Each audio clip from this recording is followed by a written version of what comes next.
파리 생제르맹이 이강인의 능력을 극대화하려면 더 많은 자유를 부여해야 합니다. PSG의 이강인은 20일 FC 메스와의 프랑스 리그앙 최종전에 선발 출전해 풀타임을 소화하며 1골 1도움을 기록, PSG의 2대0 승리의 1등 공신이 됐습니다. 오른쪽 윙어로 출전한 이강인은 어느 때보다 자유롭게 움직이며 마음껏 기량을 발휘했습니다. PSG 이적 후 이강인은 개인 플레이는 최대한 절제하고 동료에게 패스를 연결하는 데 집중하는 모습이었습니다. 한 시즌 내내 플레이 스타일은 크게 달라지지 않았습니다. 킬리안 음바페나 우스만 덴벨레 등 슈퍼스타들의 존재 때문인지 이강인의 플레이는 어딘가 소극적으로 보였습니다.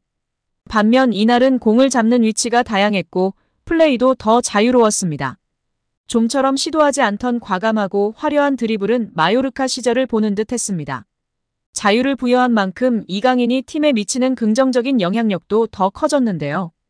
두 골에 모두 직접 관여하며 승리를 이끈 게 그 방증입니다. 공교롭게도 이날은 음바페와 덴벨레 등이 출전하지 않았습니다. 이강인이 더 많은 임무를 수행한 이유 중 하나입니다. PSG는 음바페가 없는 상황을 대비해야 합니다. 음바페는 이번 시즌을 끝으로 PSG를 떠납니다. 계약이 종료된 가운데 음바페는 연장을 거절했고 레알 마드리드 이적이 유력합니다. 루이스 엔리케 감독의 고민이 깊어질 수밖에 없는데요. PSG는 음바페 공백을 채우기 위해 공격수 영입을 다각도로 검토하고 있습니다. 하지만 음바페 수준의 선수는 영입하기 어렵습니다. 애초에 음바페 실력에 준하는 공격수 자체가 희귀합니다. 결국 다른 방식으로 전환해야 합니다. 이강인은 원래 자유를 부여할 때 날개를 단 듯 엄청난 임팩트를 보여주는 유형의 선수입니다. 마요르카에서 그랬고 연령대 대표팀이나 어대표팀에서도 다르지 않았습니다. 프리롤 이강인은 늘 한 단계 위의 선수로 진화해왔습니다. 이강인이 최종전에서 보여준 활약은 엔리케 감독에게는 다음 시즌을 준비하는 힌트가 될 만합니다. 이강인의 능력을 극대화하면 프랑스 리그앙에서는 충분히 위협적인 공격력을 구축할 수 있습니다. 이강인은 이미 스페인 라리가에서 검증된 자원입니다. 리그앙보다 수준 높은 무대에서 이강인은 개인의 능력으로 팀을 이끈 바 있습니다. PSG에서도 못할 이유는 없습니다. 여러분들의 생각은 어떠신가요? 이뿐만이 아닌데요. PSG는 이강인 영입 효과를 제대로 누렸습니다. 이강인이 PSG 최고의 인기 선수 중 하나로 거듭나면서 PSG에게 한국은 프랑스, 미국에 이어 세 번째로 큰 시장이 됐습니다. 이강인의 유니폼도 불티나게 팔렸습니다. 지난 4월 스페인 문도 데포르티보는 이강인의 유니폼이 킬리안 음바페보다 많이 팔리고 있다고 보도했습니다. 매체에 따르면 이강인은 유니폼은 PSG 선수 중 음바페에 이어 판매 순위 2위를 차지했다. 3위는 오렌 자이르 에메다. 온라인 판매 순위는 이강인이 음바페를 제치고 당당히 1위였습니다. 매체는 지난 여름 레알 마요르카에서 PSG 유니폼을 입은 이강인은 현재 팀에서 실력뿐 아니라 상업적으로도 중요한 자리에 있다며 리오넬 메시, 네이마르가 떠나고 떨어진 유니폼 매출을 이강인이 채워주고 있다고 설명했습니다. 리그앙 사무국은 시즌 초 공식 홈페이지를 통해 가려진 슈퍼스타 이강인이라는 제하로 이강인이 PSG에서 끼치는 영향력을 집중 조명했습니다. 리그앙은 PSG에서 이강인의 유니폼이 불티나게 팔리고 있다. 음바페와 우스만 덴벨레보다 이 한국인의 이름이 더 눈에 띄고 한국인 관광객들은 계속 파르크 대 프렌스 PSG 홍보장로 몰려들고 있다고 전했습니다. 이어 PSG는 이강인에게 그야말로 미쳤다. 지난 여름 마요르카에서 합류한 22세 미드필더는 음바페보다 더 많이 유니폼을 팔았다. 유럽인들은 아직 깨닫지 못했겠지만 PSG는 진정한 슈퍼스타를 보유하게 됐다고 설명했습니다. 리그앙은 PSG는 이강인의 존재로 큰 이득을 보고 있다.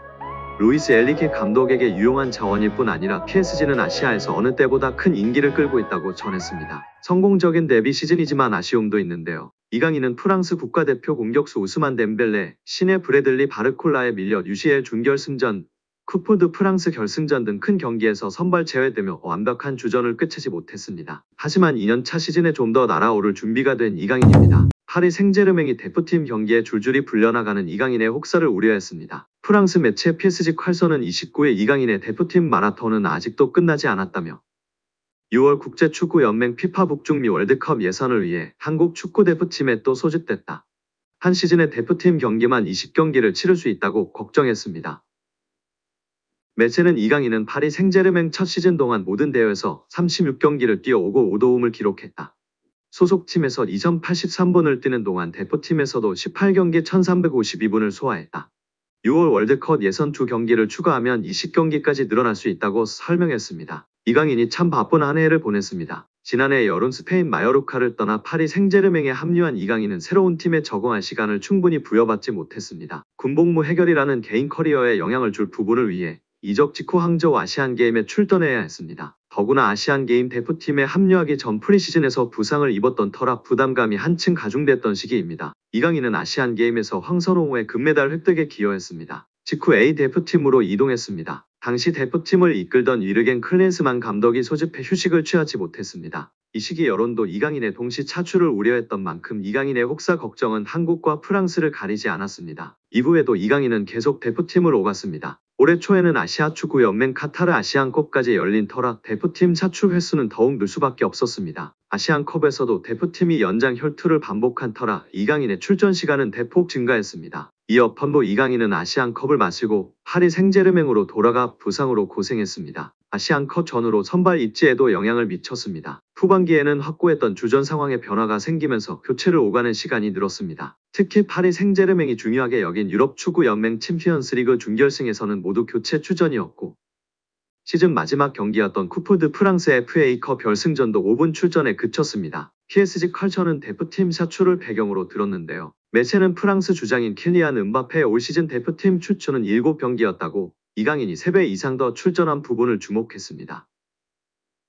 물론 음바페도 올여름 유로 2024에 출전하지만 이강인은 시즌 내내 유럽과 아시아를 오가며 소화한 기록이라 소속팀에 온전히 집중하기 어려웠던 점을 살펴야 합니다. PSG 컬처도 이강인은 아시안게임에서 5경기, 아시안컵에서도 6경기에 나섰다.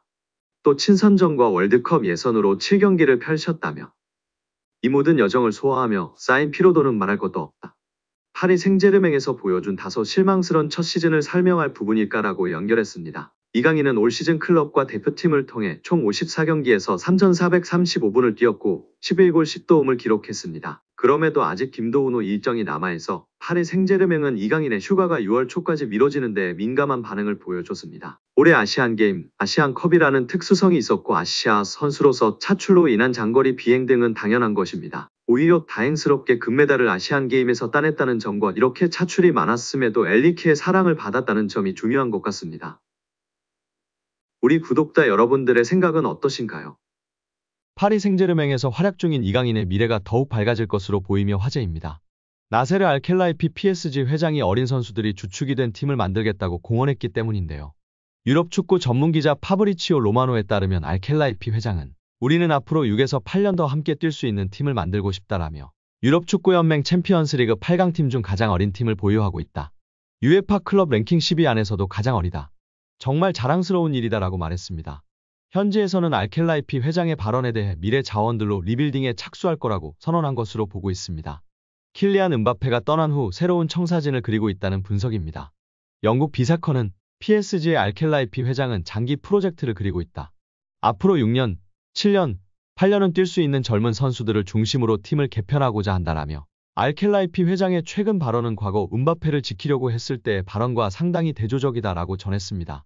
이어 PSG는 새로운 시대를 준비하고 있으며 음바페는 팀 계획에서 점점 사라지고 있다. 레알 소시에다드와의 챔피언스리그 16강전에서 결정적인 역할을 했지만 PSG는 선수들이 음바페가 없는 상황에 익숙해지도록 음바페에게 부수적인 역할을 맡기고 있다라고 덧붙였습니다. 게프폴뉴스 프랑스 또한 알켈라이피 회장은 파르크 데 프랭스에서 새롭고 젊은 장기적인 프로젝트를 강조했다. 레알 소시에다드전에 출전한 PSG 선수들의 평균 연령은 23세 361일로 챔피언스리그에서 구단 역사상 최연소 선발 명단이었다. 경기 후에도 알켈라이피 회장은 라커룸을 찾아가 선수들에게 부담 갖지 말라고 격려했다라며 현재 PSG가 리빌딩에 돌입했다고 설명했습니다. PSG의 최대 목표는 챔피언스리그 우승입니다. 프랑스 내에서는 적수가 없지만 유럽 무대에서는 힘을 쓰지 못했는데요. 2019년도 시즌 준우승이 가장 좋은 성적이었습니다. 알켈라이피 회장은 급하게 도전할 생각이 없습니다. 시간이 조금 걸리더라도 미래를 보장할 수 있는 선수들로 팀을 만들어 계속 도전하겠다는 입장입니다. RMC 스포츠에 따르면 알켈라이피 회장은 선수들은 매 경기 승리를 원하지만 현실적이어야 한다. 우리는 팀을 구성하는 과정에 있으며 선수들 대부분이 어리다. 새로운 팀을 만드는 과정이기 때문에 쉽지 않다라며 팀을 만들었다고 해도 선수들이 준비가 된 것은 아니다라며 충분히 기다릴 필요가 있다고 강조했습니다. 회장이 직접 젊은 선수들로 개편하겠다는 뜻을 밝힌 만큼 이강인의 미래도 좀 더 밝아질 것으로 기대되고 있습니다. 2001년생 이강인은 얼마 전 23번째 생일을 맞았습니다. 알켈라이피 회장이 언급한 6에서 8년 동안 활약할 수 있는 선수에 부합하는 나이대입니다.